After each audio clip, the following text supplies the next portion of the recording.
परम भक्त যখন কৃষ্ণ বলরামকে নিয়ে যাচ্ছে মথুরায় মনে মনে চিন্তা করছে যে নিয়ে গেলেই তো দুষ্ট বংশ হত্যা করবে।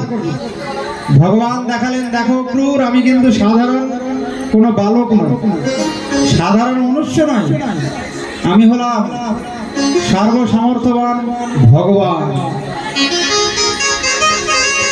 সর্বসমর্থবান ভগবান নিজের ভগবত্ব দেখানোর জন্য প্রণামী বাক্স আছে, ওই প্রণামী বাক্স বলো কৃষ্ণচন্দ্র ভগবান কি। অক্রূর দেখলেন কৃষ্ণ বলরাম যমুনার জল, ভগবান দেখালেন, দেখো আমি সর্বত্র বিরাজমান, তুমি কোনো ভয় করো না, যত বড়ই বলবান হোক মহারাজ কংস, আমি ঠিক তাকে উপযুক্ত শাস্তি দেব। মথুরায় উপস্থিত করেছেন, দেখেন কি মহারাজ কংস একটা পাগলা হাতি উন্মত্ত হস্তিকে বেঁধে রেখেছে কৃষ্ণ বলরামকে হত্যা করার জন্য। শুরু হলো উন্মত্ত হস্তির সঙ্গে যুদ্ধ, যুদ্ধে হস্তিকে পরাজিত করে গজদন্ত উৎপাদন করে নিলেন। দুটি গজদন্ত দুই ভাই দুই ঘাড়ে নিয়ে এবার এগিয়ে চলেছেন। দেখেন কি দুই বীর যোদ্ধাকে দাঁড় করিয়ে রেখেছে, চানুর আর মুষ্টিক। চানুর মুষ্টিকে বধ করলেন, তারপরে ভগবান এক লাভ দিয়ে যেখানে কংস বসে আছে ওই সিংহাসনের নিকটে গিয়ে কেশাগ্র আকর্ষণ করে ভূমিতে পতিত করলেন। বক্ষের উপরে বসে মুষ্টিকা আঘাতের দ্বারা কংসকে বধ করলেন। বল কংস মর্দন ভগবান কি। কংসের দুটি পত্নী ছিল রাজা, একজনের নাম হস্তি আর একজনের নাম প্রাপ্তি।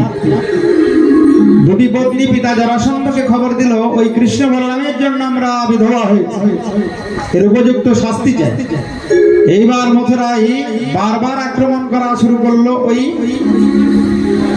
জরাসন্ধ। মগধের রাজা জরাসন্ধ যখন বারবার মথুরা আক্রমণ করে, ভগবান প্রত্যেকবার সৈন্যগণকে হত্যা করেন আর জরাসন্ধকে ছেড়ে দেন। জরাসন্ধ আবার ফিরে গিয়ে সৈন্য নিয়ে আক্রমণ করেন, আবার সৈন্যগণকে হত্যা করেন, জরাসন্ধকে ছেড়ে দেন। এইভাবে 17 বার আক্রমণ করলো ওই মথুরা। ভগবান 17 বারই জরাসন্ধকে ছেড়ে দিলেন। 18 বারের বেলায় কাল যবন এলো জরাসন্ধের সঙ্গে মথুরা আক্রমণ করতে। কাল যবনের আবার বর ছিল, ভগবানও তাকে হত্যা করতে পারবে। ভগবান করলেন কি, মুচুকুন্দ নামে এক রাজার মাধ্যমে ওই কাল যবনকে হত্যা করলেন। মুচুকুন্দ রাজা দেবতাদের সঙ্গে চুক্তি করে অসুরদের বিরুদ্ধে যুদ্ধ করেছিলেন। যুদ্ধে দেবতাগণ জয়ী হলে ওই রাজা মুচুকুন্দকে বলেছিলেন, বলো কি বর চাও। মুচুকুন্দ বলেছিল, আমি শান্তি করে ঘুমোতে চাই। দেবরাজ ইন্দ্র বললেন, যা পাহাড়ের নিচে গুহা আছে, সেখানে তুমি নিশ্চিন্তে ঘুমাও, যে তোমার ঘুম ভাঙাবে দৃষ্টি মাত্রই ভস্ম হয়ে যাবে। কাল যবন যে আক্রমণ করেছে, ভগবান ছুটে গিয়ে পাহাড়ের উপরে উঠলেন। আর ওই কাল যবন দেখে কি পাহাড়ের নিচে কে যেন ঘুমিয়ে আছে গুহার মধ্যে। হুঙ্কার দিয়ে বললেন, তুমি এইভাবে আমার হয়ে শয়ন করে আছো, আমি তোমাকে এক্ষুনি হত্যা করব। এই বলে যেই উত্তরীয় তুলেছে, সঙ্গে সঙ্গে মুচুকুন্দ বলে, কে আমার ঘুম ভাঙালো। এই বলে যেই উঠে বসেছে, দৃষ্টি মাত্রই ভস্ম হয়ে গেল। বলো কৃষ্ণচন্দ্র ভগবান কি। জরাসন্ধ দেশে ফিরে গেলেন। ভগবান এইবার অবন্তী নগরে গেলেন সন্দীপনী মুনির কাছে 64 দিনে 64 কলা বিদ্যা শিক্ষা লাভ করার জন্য। শিক্ষা শেষ হলে, শিক্ষা লাভ শেষ হলে গুরুদেব বললেন, গুরু দক্ষিণা তো দিতে হয়, বিনা দক্ষিণায় কোনো কিছুর ফল লাভ হয় না। ভগবান বললেন, বলুন কি দক্ষিণা চাই। বলে, দক্ষিণা দিতে কখনো কৃপণতা করতে নাই, যা চাইবো তাই দিতে হবে। ভগবান বললেন, আমি সর্বসমর্থবান, বলুন কি দিতে হবে।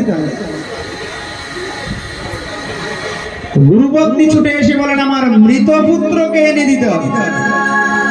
আমার একটা মাত্র পুত্র মারা গিয়েছে, তাকে এনে দিতে হবে, সেইটাই হবে গুরু দক্ষিণা। আচ্ছা, জগতে যদি কেউ মারা যায়, তাকে কি আনা যায় ফিরে? ভগবান নিজের সামর্থ্য দেখালেন, দেখো জগতের মানুষ যা না পারে কান্নাকাটি করে, আমার ইচ্ছাই সব হয়, আমি সর্বসমর্থবান। সোজা চলে গেলেন জমালয়ে। জমালয়ে গিয়ে বলছেন, যমরাজ আমি অবন্তিনগর থেকে এসেছি, সন্দীপনী মুনির পুত্র বিয়োগ হয়েছে, তোমার কাছে আসে ফিরিয়ে দাও। যমরাজ বলে, প্রভু এটা কি নিয়ম?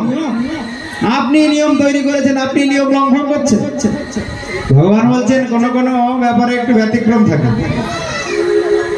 তোমাকে ফিরিয়ে দিতে হবে। আমি কথা দিয়েছি গুরু পত্নীকে, তার মৃত পুত্রকে আমি ফিরিয়ে দেব। যমরাজ ওই আত্মাকে দান করলেন। ওই আত্মায় আমার নতুন দেহ সৃষ্টি করলেন ভগবান।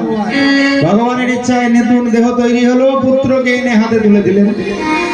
এইলেন গুরুপত্নী, আপনার পুত্র, আপনাকে দক্ষিণা স্বরূপ আমি দান করলাম। অনেক দিন হয়ে গেল বৃন্দাবন থেকে আসা। ভগবান উদ্ধবকে বলছেন, উদ্ধব তুমি একটু বৃন্দাবনে যাও, কারণ বৃন্দাবন থেকে আমি অনেক দিন হলো এসেছি, তুমি একটু গিয়ে ব্রজবাসী পিতামাতাকে সান্ত্বনা দিয়েছো। ভগবান উদ্ধবকে পাঠাচ্ছেন কেন রাজন? না, উদ্ধবের মনে একটু অভিমান ছিল, আমি বড় বুদ্ধিমান। ভগবান সব সহ্য করেন, কিন্তু কোন অহংকার সহ্য করেন না। তাই উদ্ধবকে ডেকে বলছেন, উদ্ধব তুমি বৃন্দাবনে যাও, গিয়ে ব্রজবাসী তথা পিতামাতা আমার সখাগণকে সান্ত্বনা দিয়েছো। তারা বড় কষ্টে আছে, দুঃখে আছে, তুমি তো বড় জ্ঞানী, তুমি যদি যাও তাহলে তারা আনন্দ পাবে। উদ্ধব মনের আনন্দে ভগবানের প্রসাদী বস্ত্র পরিধান করে সোজা চলে যাচ্ছেন বৃন্দাবনে। বল বৃন্দাবনে ধারে। আমরা উদ্ধবের সাথে সাথে একটু বৃন্দাবনে যাই। বলো রাধে রাধে না, চলো বৃন্দাবন। সবাই হাতে তালি দেবে। বলো রাধে রাধে না,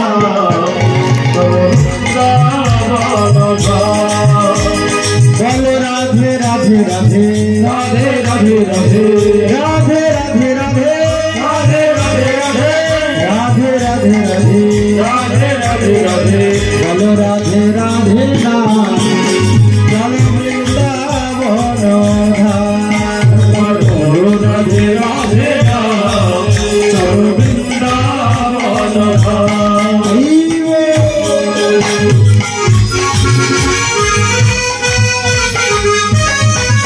রাধা রানী কি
রাধারানীর কীর্তনে নৃত্য করলে নৃত্যের তালে তালে পাপ ক্ষয় হয়ে যাবে।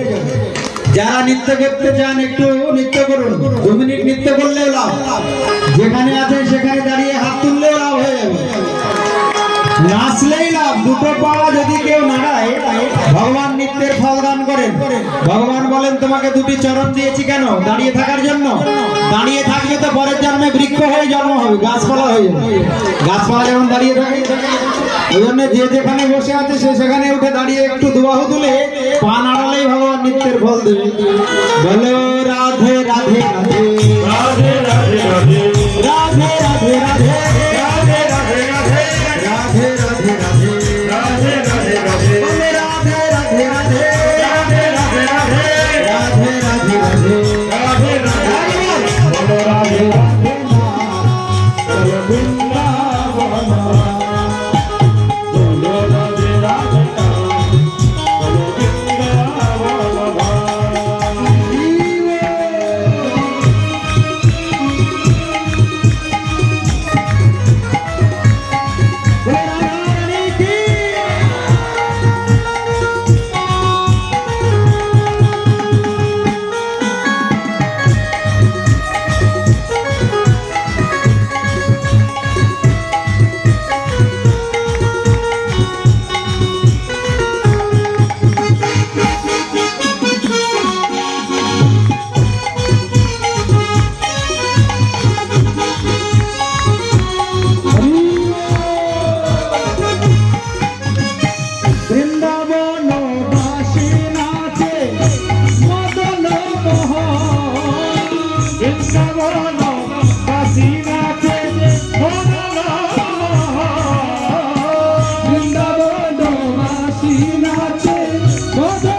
যে যেমন পারবে সে তেমন নৃত্য করলে লাভ। পা দুটো শুধু নাড়াবে, আজকে কিন্তু কেউ লজ্জা করবে না। নৃত্য করলেই ভগবান নৃত্যের ফল দান করবেন। পা দুটো শুধু নাড়াবে।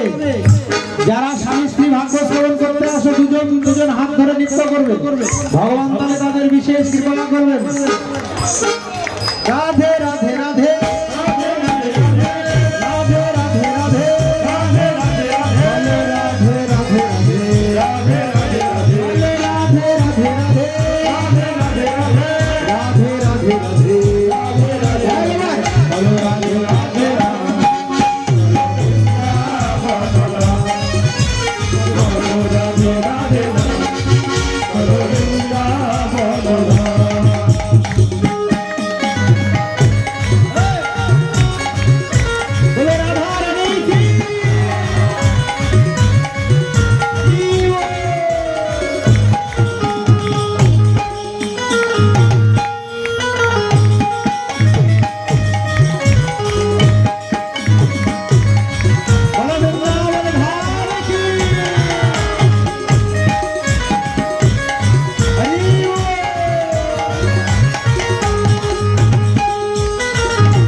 গোপাল রাধে গোবিন্দ জয় জয় গোপাল জয় জয় গোবিন্দ জয় জয় গোপাল জয় জয় গোবিন্দ জয় জয় গোপাল জয় জয় গোবিন্দ জয় জয় গোপাল জয় জয় রাধা রমন হরি গোবিন্দ জয় জয় রাধা রমন হরি গোবিন্দ জয় জয় গোবিন্দ জয় জয় গোপাল জয় জয় গোবিন্দ জয় জয় গোপাল জয় জয় গোবিন্দ জয় জয় গোপাল জয় জয় গোবিন্দ জয় জয় গোপাল জয় জয় গোবিন্দ জয় জয় গোপাল জয় জয় গোবিন্দ জয় জয় গোপাল জয় জয় গোবিন্দ জয় জয় গোপাল জয় জয় গোবিন্দ জয় জয় গোপাল জয় জয় রাধা রমন হরি গোবিন্দ জয় জয় রাধা রমন হরি গোবিন্দ জয় জয় রাধে রাধে রাধে জয় জয় শ্রী হরি শ্রী